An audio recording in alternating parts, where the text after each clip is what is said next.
Hello and welcome to the Manifestation Method podcast. Today, I've got something real, raw, and vulnerable to share with you.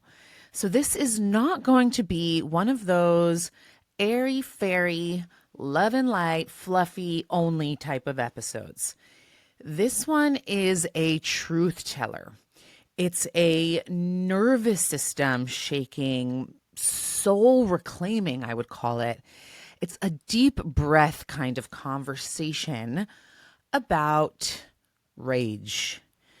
Because let's face it, in a culture where the good girl is praised and expressing anger is looked down upon, we haven't exactly been taught the ways in which rage can actually be not just an important part of healing, but actually one of the most liberating things we can experience, and also sometimes the way to heal.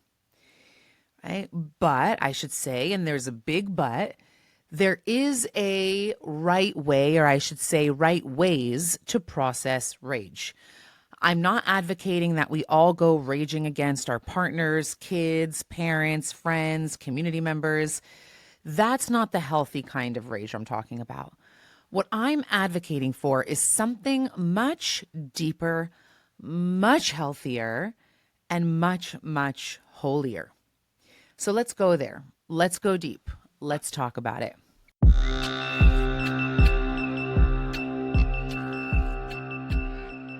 Becoming a co-creator with the creator is your birthright. Together, we'll journey into your deepest authenticity. Because the more you align with who you truly are, the more effortlessly you call in the life that you desire and deserve. And most importantly, the more you step into your soul's highest purpose. Welcome to the Manifestation Method podcast, your #1 source for Kabbalistic manifestation. Here we combine the ancient wisdom of Kabbalah, modern psychology, and quantum physics to help you achieve real, tangible manifestation results with my proven Abra method. I'm Ayelet Polonsky, and I'm here to guide you on your journey of manifesting a life that is aligned, expansive, and deeply connected to your highest self through the sacred energetic mechanics of Kabbalistic manifestation. To learn how to use Kabbalistic manifestation to transform your life from the inside out, go to ayeletpolonsky.com or download the Manifestation Method app. Let's open the gates of manifestation together.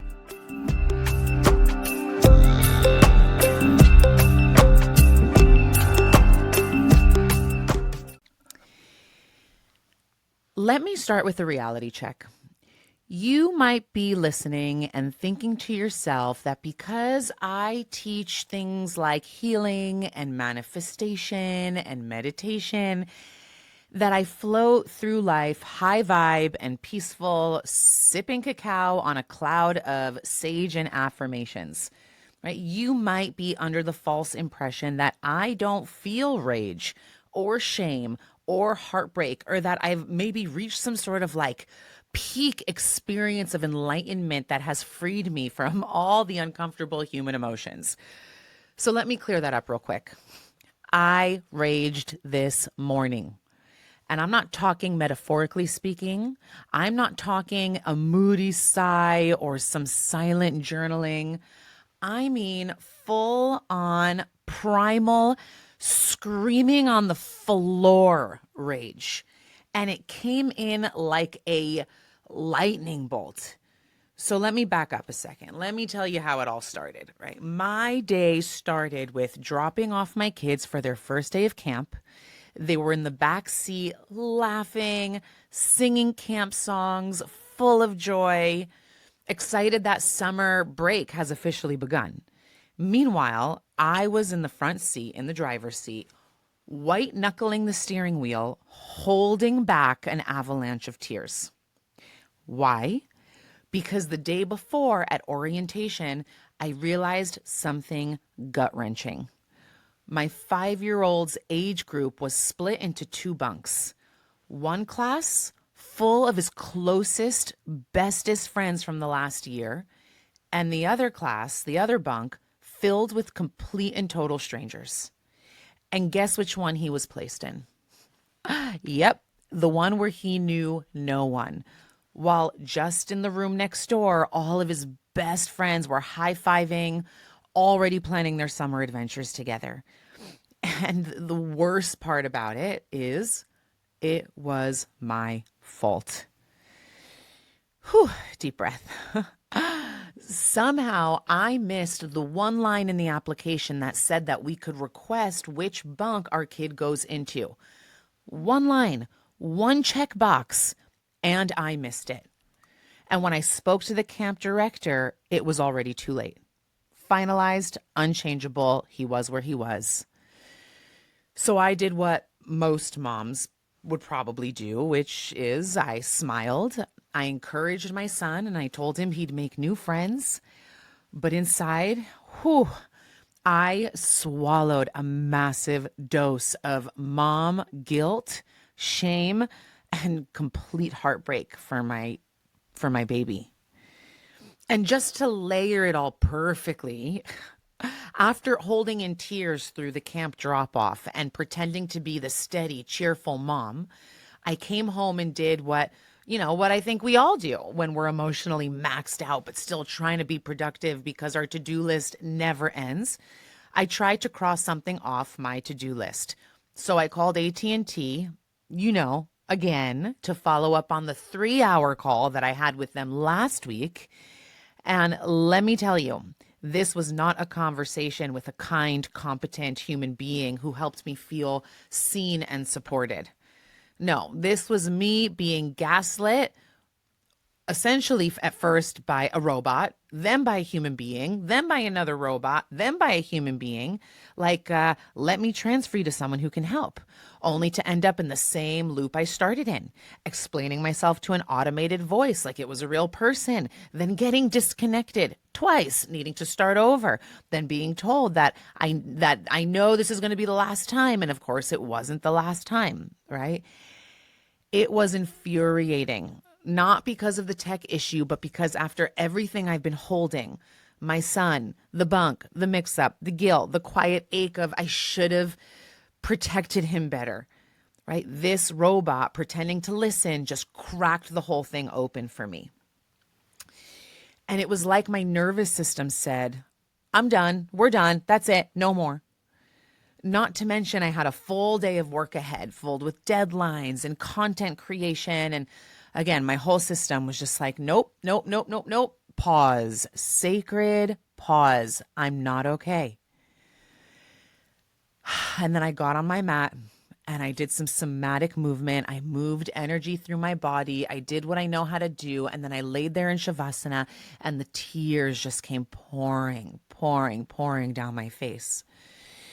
And that's when it hit me, more fire. It just came up. I moved it somatically, and yet there was more. And then finally, I dropped to my knees. I let out this primal scream. I screamed out to the universe as loud as I possibly could. In fact, my husband, who was in the basement, 4 floors down, ran upstairs and he was like, "Yeah, was that you?" And I looked at him and I was like, "Yep, that was me." And he responded with, "Oh, okay then." Because in our house, we don't get freaked out by big feelings. We're not afraid of big feelings.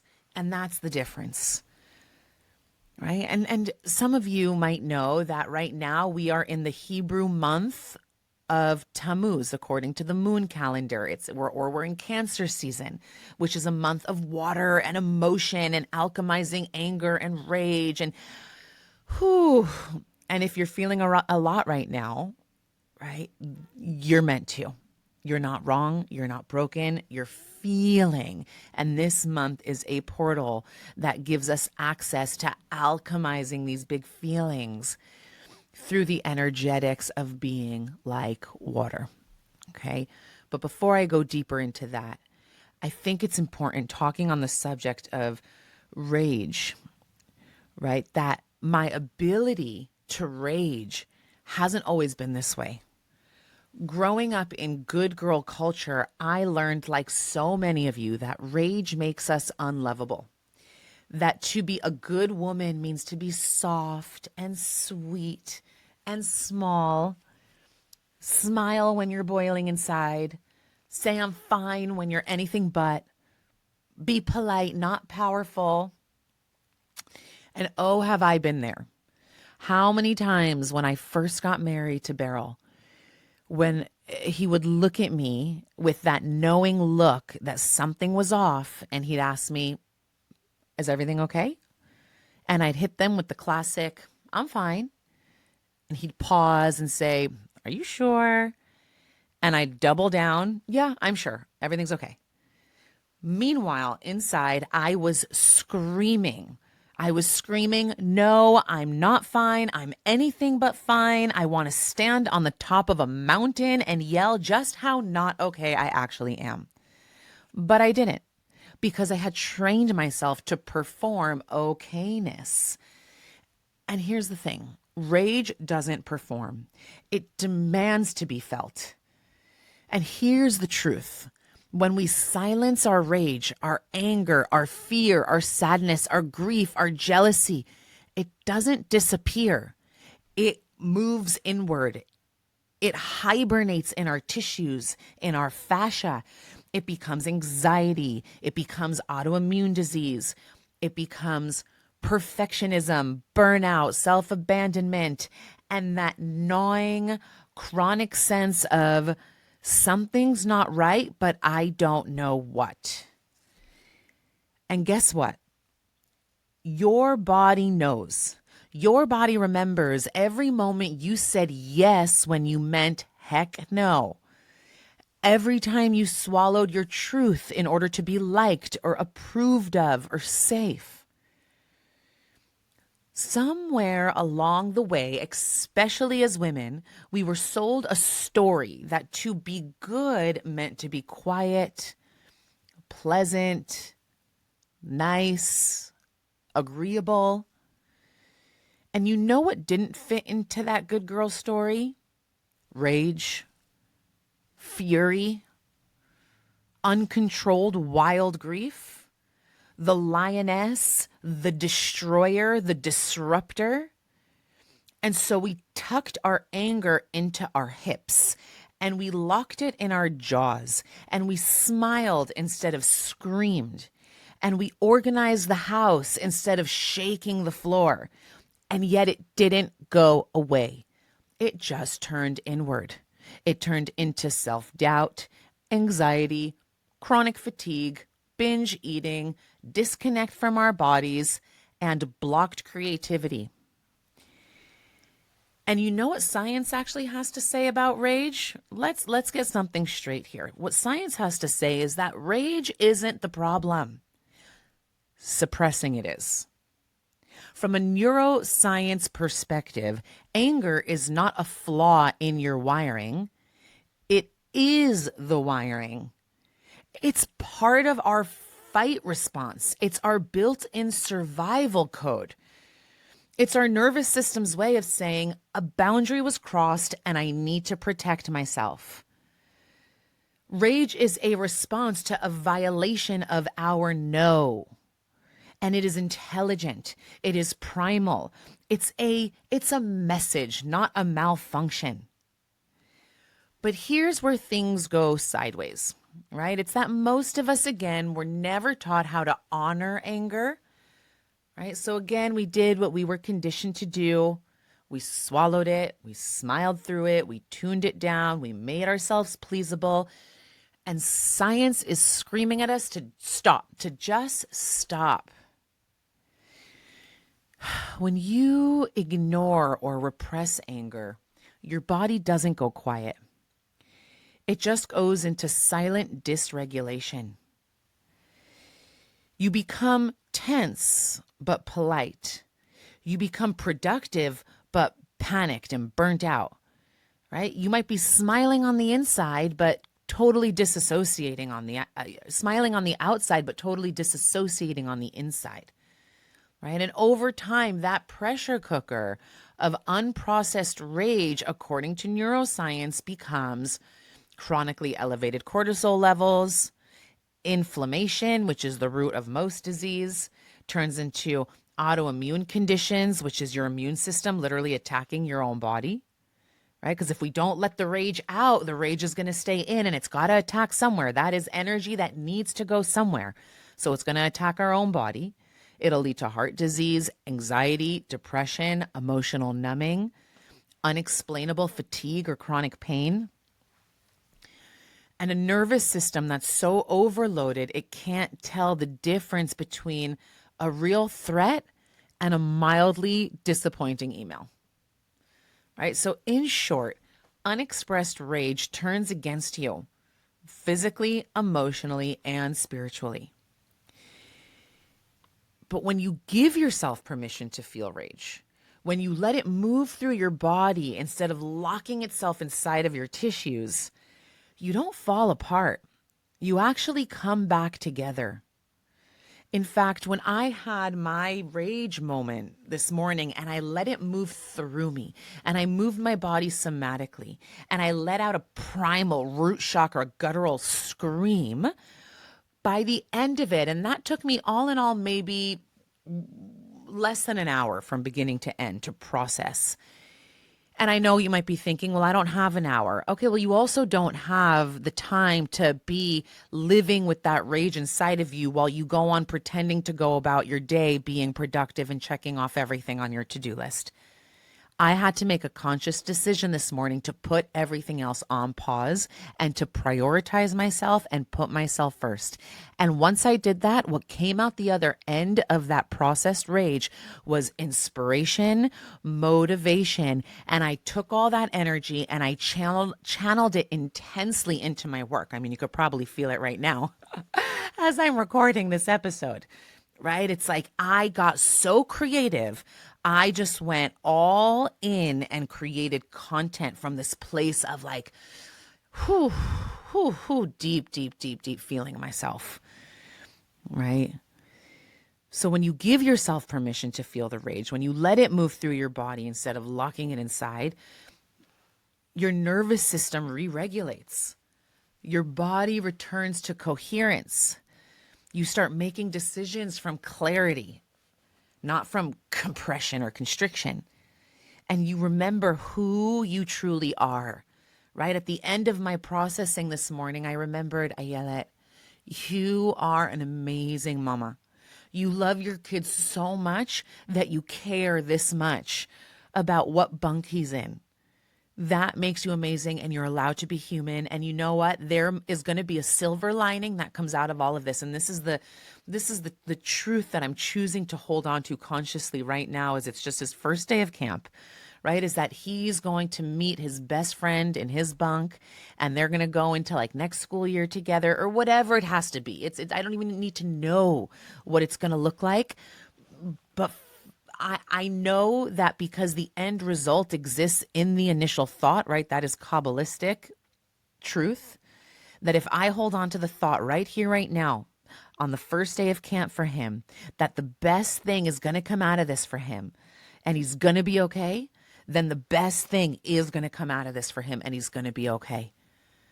And from that place, everything comes back together. Right? So next time someone says to you, just calm down, you can smile at them and say, no thanks, I'm actually regulating. And what science has to say about you regulating is that the somatic release of anger is linked to increased vagal tone, aka increased nervous system resilience. So actually there's a positive outcome that comes from anger and rage, right? It strengthens the nervous system when we actually process it. It also restores emotional regulation and heart rate variability, right? It boosts immunity and mental clarity and creative flow.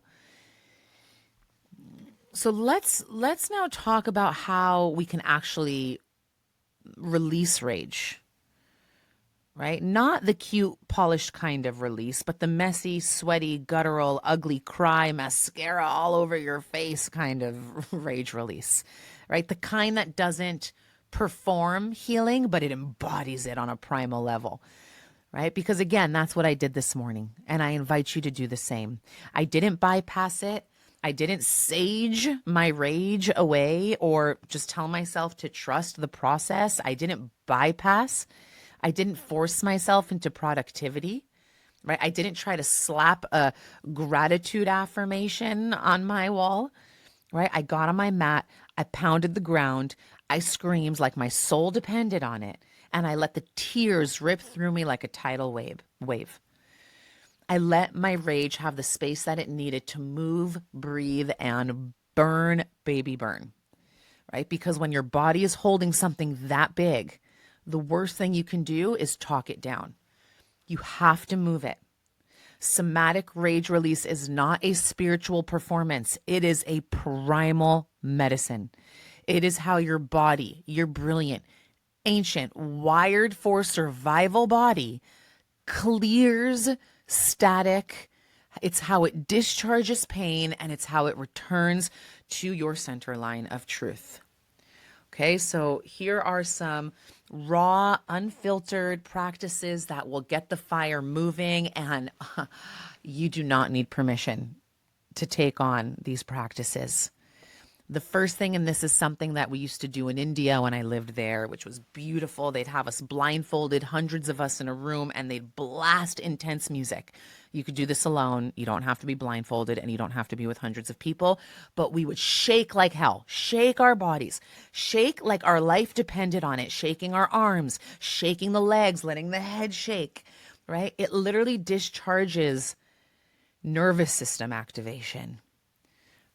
Right? And then at the end of the shaking, whether it's 5 minutes, 10 minutes, 15 minutes, give yourself what you need. You just stop and you stand there and you let the energy move through you and you feel your body vibrating with new life. Another thing is to scream into a pillow or a towel. Right? Sound is the language of the nervous system. So let it out. Don't censor. Right. Another thing is, this is actually what I tell my kids to do when they're feeling big feelings, is instead of hitting each other, punch a pillow or stomp your feet. Right. I'll tell my kids sometimes, I see you're so mad. I get it. I get mad too. Let's punch the pillow together. Let's stomp our feet. Right. And so rhythmically, with breath, with sound, let your body lead. Just let that rage out. Right. Another thing you can do if you want privacy is get in the car and yell with the windows rolled up. I'm serious. The car is a portal. You'll hear yourself yell and it'll release something for you, right? Or put on music that brings you into a state of ecstasy and dance like a wild thing, right? Dance, dance, dance until you just collapse in the stillness, right? Let the music move what words cannot touch. Another thing you can do is let yourself make ugly sounds. I'm talking like roaring, growling from your belly, from your chest, from your bones. Let whatever primal type sounds leave your body, right? And lastly, and I love this, is rage on the page. Write down if you're raging against a person, against a system, an experience, right? An item, an object, AT&T, whatever it is, in an unfiltered way, no holding back, let out the curse words that you would never dare speak and put it all on paper. Put it all on paper. Even if your hand is shaking, say the things that you've been silenced around saying. No edits, right? This isn't about looking healed or being evolved or being good. It's about becoming real. Right. And this works because rage is a physical experience. It's not mental or emotional only. It's deeply physiological. Stored rage literally lives inside your muscles, your jaw, your fascia, your gut, your tissues. And if you don't move it, it moves you unconsciously. When you move rage through your body, you release stress hormones in your tissues. Right? Like I said, you reset the vagus nerve. You metabolize stuck energy that's been stuck for years. You shift from being disempowered or silenced or made to be small into becoming the sovereign being that is your birthright, right? You reclaim your center, your clarity, your life force, right? Because underneath all that rage, there's truth, there's grief, there's desire, there's vision, there's you, right? So this isn't a breakdown, it's a breakthrough.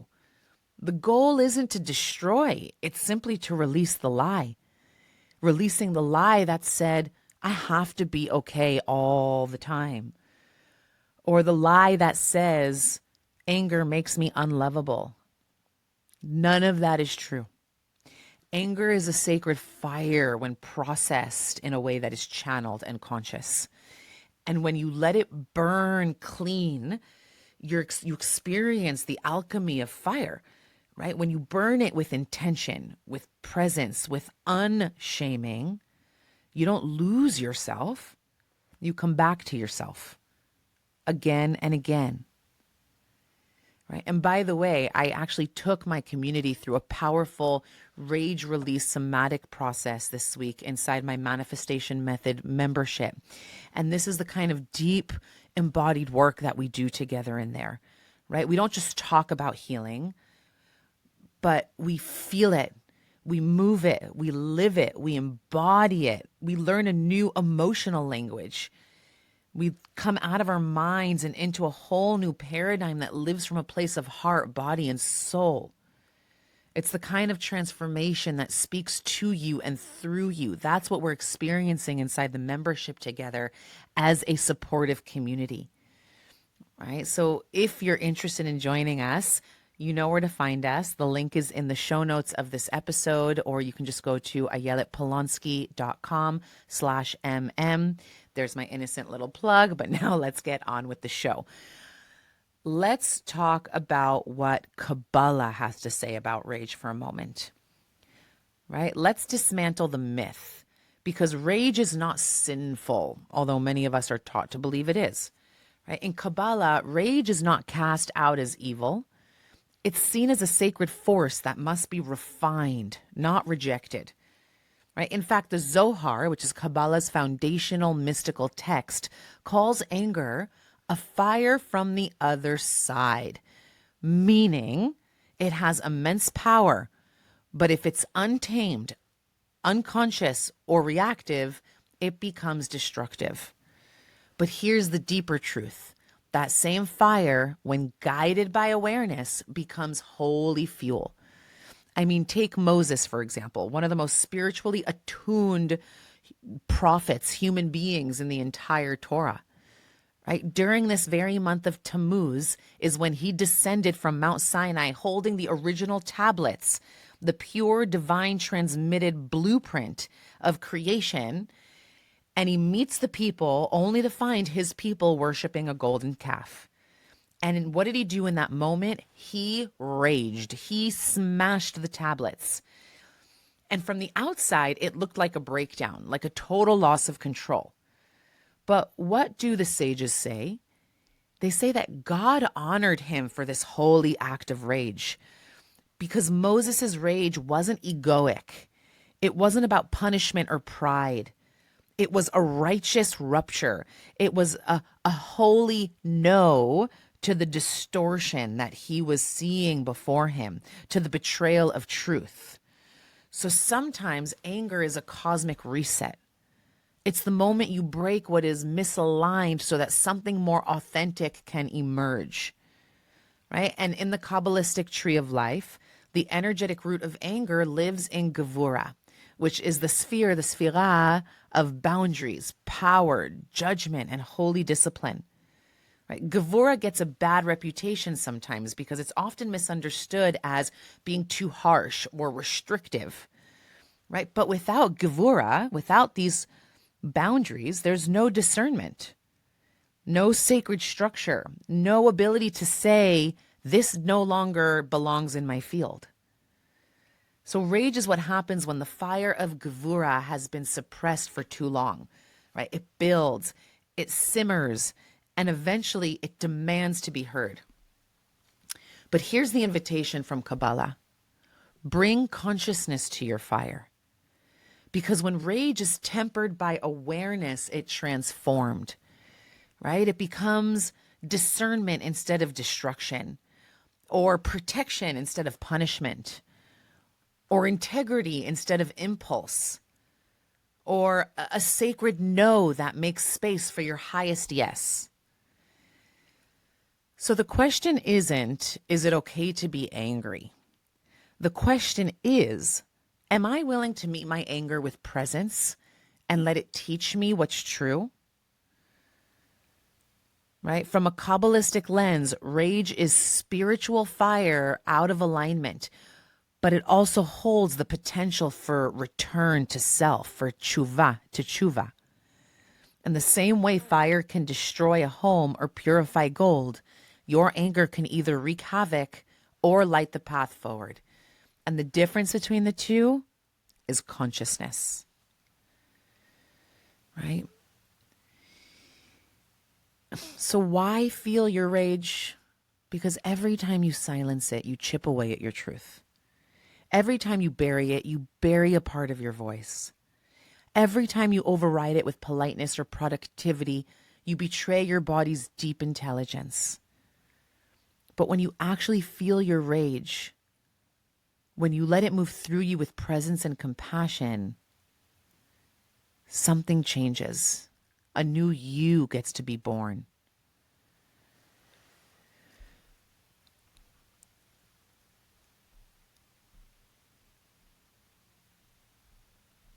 So ultimately, the world doesn't need more nice girls. The world needs more honest women and men, more embodied voices, more holy disruption, more rage as righteousness. And the more real you are, the more magnetic you become. Not because you're perfectly healed, but because you're perfectly alive. So if you've been told that you're too intense, too emotional, too loud, let me lovingly remind you, you are not too much. You are alive. You are a force. And your rage is not a mistake. It's your soul asking to be unbound. Let it speak, let it move, let it clear the way. And then from that space, create, manifest, love, rise. Because you're not here to suppress your truth. You're here to embody it. Thanks so much for listening. If this episode cracked something open for you, share it with a brother, sister, friend. Leave a review.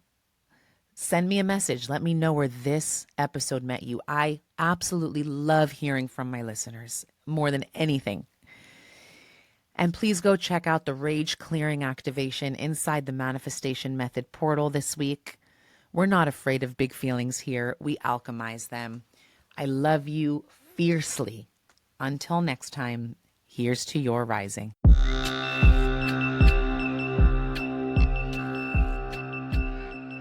If you enjoyed this episode, let's keep the conversation going inside the Manifestation Method portal app, your #1 destination for Kabbalistic manifestation. Inside, you'll unlock the secrets of manifestation through my proven Abra method, rooted in Kabbalah, psychology, and quantum physics, designed to help you manifest real, tangible results from the inside out. Join our global community of manifestors, explore our signature courses, monthly live manifestation workshops with me, Ayelet, and access our transformational hypno activations and attunements to rewire limiting beliefs and align with your soul's purpose. The app is available now on the Apple App Store and Google Play. To sign up, head over to ayeletpolonsky.com. Becoming a co-creator with the Creator is your birthright. Let's manifest the life you desire and deserve together.